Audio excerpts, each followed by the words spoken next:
France Inter. La suite, c'est l'actualité internationale passée sous les radars et c'est Kevin Dufraîche.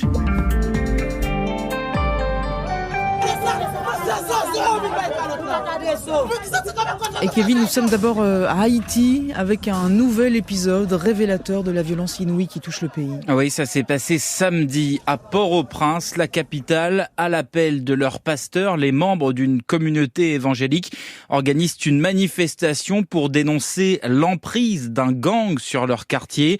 Des dizaines de participants, certains machettes à la main, marchent vers la zone tenue par les membres de ce gang qui ouvrent alors le feu à l'arme automatique sur la foule.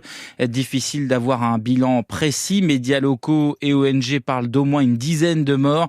La police haïtienne, régulièrement mise en cause pour son inaction, précise qu'il y a aussi des blessés et que des personnes ont été enlevées.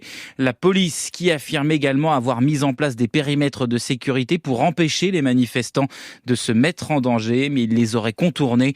Selon un récent rapport de l'ONU, au moins 2500 personnes ont été tuées à Haïti en raison de ces violences entre bandes armées depuis le début de l'année.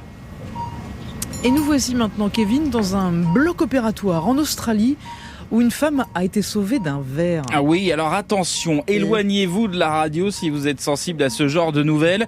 Des médecins de l'hôpital de Canberra annoncent aujourd'hui qu'ils ont l'an dernier extrait un ver infectieux de 8 cm du cerveau d'une Australienne, un parasite rouge et tout à fait vivant, précise l'équipe médicale qui n'avait jamais vu ça et pour cause.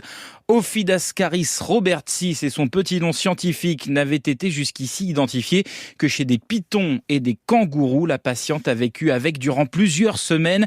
Elle souffrait de nombreux symptômes que les médecins ne parvenaient pas à expliquer. Douleur à l'estomac, toux, sueur froide et perte de mémoire. Cette femme aurait été infectée après avoir consommé une plante comestible, elle-même probablement contaminée par un serpent. Ce nouveau cas de pathologie qui passe de l'animal à l'homme, ce qu'on appelle une zoonose, est un avertissement environnemental pour le médecin en charge de ce dossier. À mesure que la population grandit, nous empiétons sur l'habitat animal, rappelle-t-il. Allez, nous allons aux États-Unis où Eminem est un peu ronchon, dites-moi. Oui, à cause de cette performance. Alors cet homme qui a un petit flow, comme on dit en reprenant le titre Lose Yourself d'Eminem, c'est Vivek Ramaswamy, le candidat qui monte dans la course à la primaire républicaine pour la prochaine présidentielle aux États-Unis.